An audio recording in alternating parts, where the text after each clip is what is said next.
This is our 11th conference, that's correct. Okay.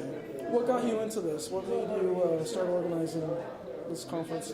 Well, some friends of mine, interesting folks, showed me some materials back in the 1990s that flew in the face of everything I had been taught all my life.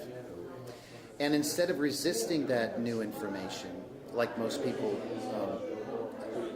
do, from what I understand, most people do, I decided to say yes. I decided to look at this information with an open mind about potentials, about possibilities, about theories, about who we are, about this planet. Are we alone? Who runs things? And as I began to progress in this process of learning more and more about it, because it was quite compelling, I found it very, very compelling, so I continued. I read the books, I bought the tapes, I bought the DVDs, I went to all the lectures, a variety of other conferences on many different subjects. I began to think that there is definitely something to this. And I thought, if there is, there's nothing more important to discuss on the planet as far as who runs it, as far as why, what the agendas are, how it impacts us. I came to the conclusion that there is a group of people whose decisions affect all of us, yet they answer to none of us. The whole idea of a conspiracy, this conspiracy theory of a group of people, whether they be called the Illuminati, which I know is a blanket term, or the global elite, the New World Order, the globalists, definitely something to it. Definitely. It was moving further away from conspiracy theory to conspiracy reality for me. And back then, and even now more than ever, I have discovered that there is enough evidence to support that conclusion that could sink 12 Titanics. There is more than enough. And I thought, how can I give back? I'm not a researcher. I've just been looking at this stuff passively. Is there anything I can do to help facilitate this information? Because I think it's very, very important. So I thought, well, if there is a conspiracy, if there are hidden agendas and cover-ups that negatively impact the humankind, and no one else is covering it in a hardcore sense, over the course of, say, a weekend, under one roof, like a lot of conferences, if nobody else in the country is doing it, I'm going to. I'm going to create a place that's called Conspiracy Central. Now, because we did it in a conference or convention setting, we named it Conspiracy Con, much like Comic-Con or other similar conventions. But a serious approach, a means of taking a very serious look, and a respectful one, because I believe it needs to be done in such a way, at the real problems of this world and the real problem makers of this world. To take a look at real conspiracies, real hidden agendas, conspiracy fact, not theory, and establish it as best we can. And find solutions to the problems that have been placed upon us by these hidden cabals, these secret groups that operate behind the proverbial curtain, to consider what they're doing and offer solutions. We have been doing that in spades now for 11 years. I would submit to your audience or anybody within the sound of my voice, as a result of all the research and researchers that has been brought together here and at similar forums and on the internet and in the books and in the documentaries and in the testimony, documentation, history, and patterns, that we are definitely onto something, that we need to continue to pierce that proverbial veil. You cannot have a fundamental understanding of Earth history or current global geopolitics until you acknowledge the existence of that which is colloquially known as the secret government. And you cannot do that without also acknowledging its influence on hidden affairs. This hidden hand that has been with the human condition since its inception. This goes back to the ancient world. I would submit that the conspiratorial view of history is far closer to the truth than any other version of history. And what backs up such a brazen statement? History. That's what. History has proven that we so-called wacko conspiracy theorists have gotten much closer to the truth because we dig deeper. We not only acknowledge that the rabbit hole exists, we have entered it and we have gone deep, deep, deep into it. And we have found a tremendous amount to support our conclusions. This is not a belief system. I don't give a rat's ass about what you believe or what anybody believes. What you believe has nothing to do with the truth, or at least being an honest pursuit of the truth. It's about coming to conclusions based on scientific data and solid research, which has been done. It's not fly-by-night stuff. It's not tinfoil hats. It's not, I was abducted by a UFO. It's none of that. Did you want to ask me any particular question about some specific findings that we've uncovered? ClimateGate. ClimateGate.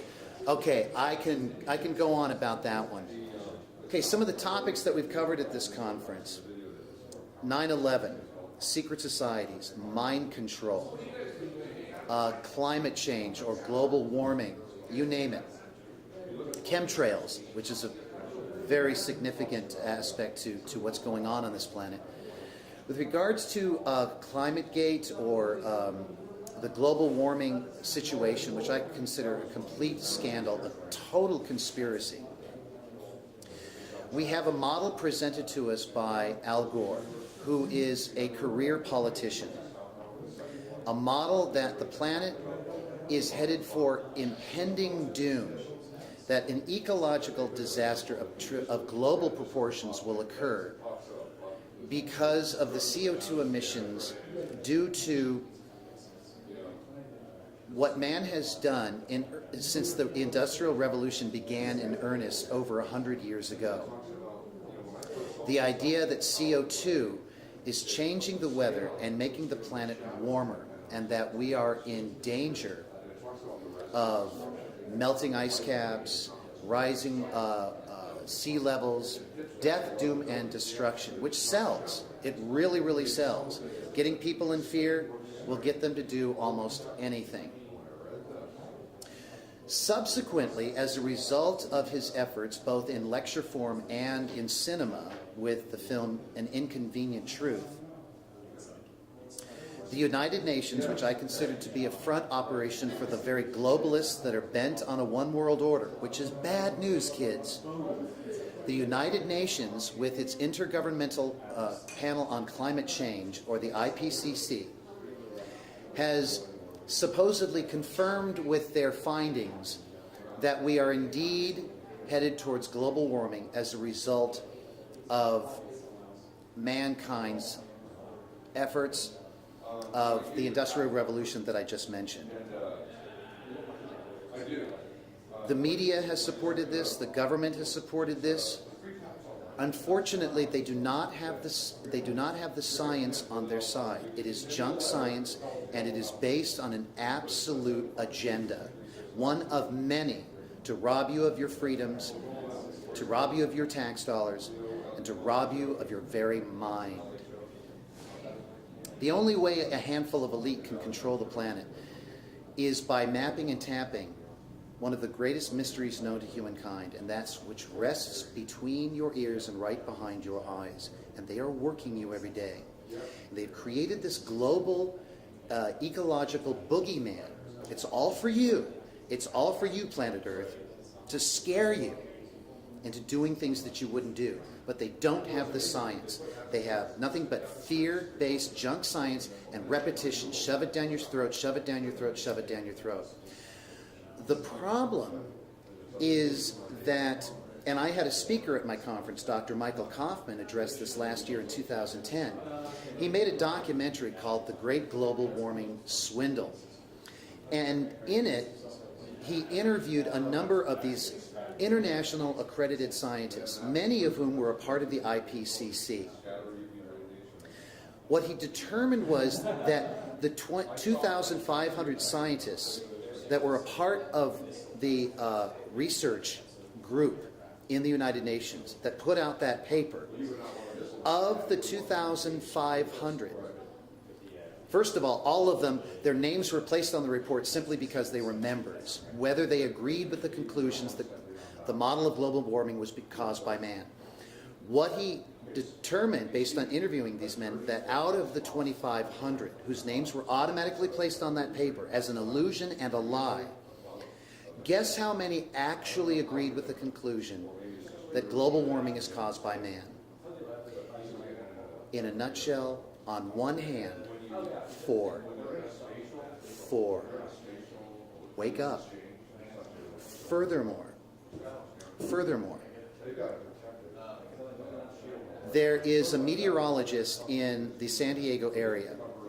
He reports to a local television station down there. His name is John Coleman. He is a very respected meteorologist. He too is trying to tell people that ClimateGate is indeed real, that we are being lied to, and that those communications were actually based on genuine concerns by real scientists who are starting to expose a massive lie. He has been trying to educate people about the real climate situation. And guess what? Guess what John Coleman is known for, other than being a local meteorologist in San Diego, California? He also created the Weather Channel. Okay? Our own local Brian Sussman, a respected Bay Area icon, TV host, radio host, meteorologist, has written a book called ClimateGate. You can find out about him by Googling him or ClimateGate or his website. He wants to debate Al Gore. There's a website dedicated just to his challenging Al Gore about his so-called claims. Furthermore, It's better and better, huh? Furthermore, it gets better and better, and I've got science and I've got documentation to back it up. There is a coalition of upwards of 32,000 international accredited and respected scientists who have signed a petition. 32,000, and the numbers may be growing, who have signed a petition basically agreeing with the model that if there is any climate change, it is not by human hand. Basically, that we're not going into global warming, and if there is, once again, not by human hand. But you don't hear about that in the media. That is 32,000 that we can document versus 4. Furthermore, using the latest technology, these same scientists are able to determine weather patterns for the past 10,000 years. Modern day technology that's real, that anybody can use. They have determined that there are indeed natural fluctuations in the weather around the planet where we move into patterns of cooling and warming. Right now, it has been determined with that technology that the year 2010 was colder than the past 9,100 years of that 10,000 year period. In other words, only 900 years of that 10,000 year span were actually warmer, colder. I'm sorry, cold. Let me make that clear. Colder than 2010. In other words, we are on the cooling spectrum of things. Furthermore, CO2 levels do not affect the temperature of the planet. The temperature of the planet affects CO2 levels. It's the other way around.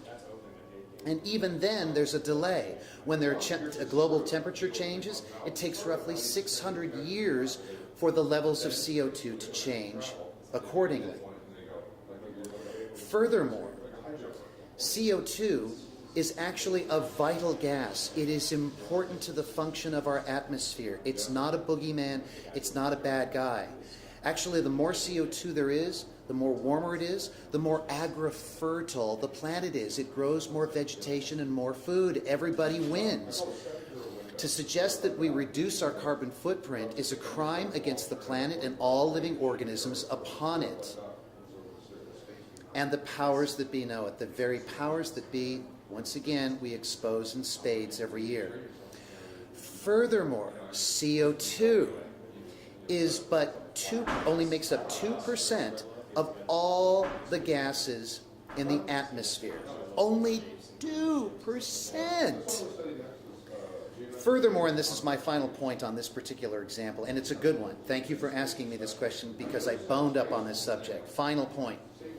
Of all the CO2 that we have emitted as mankind since the Industrial Revolution began in earnest, roughly sometime in the mid to late 1800s,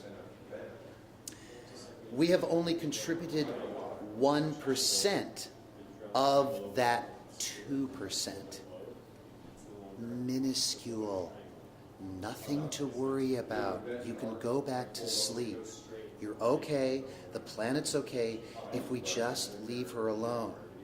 One other point. A lot of people confuse pollution and the damage that that's caused with climate change or environmental change.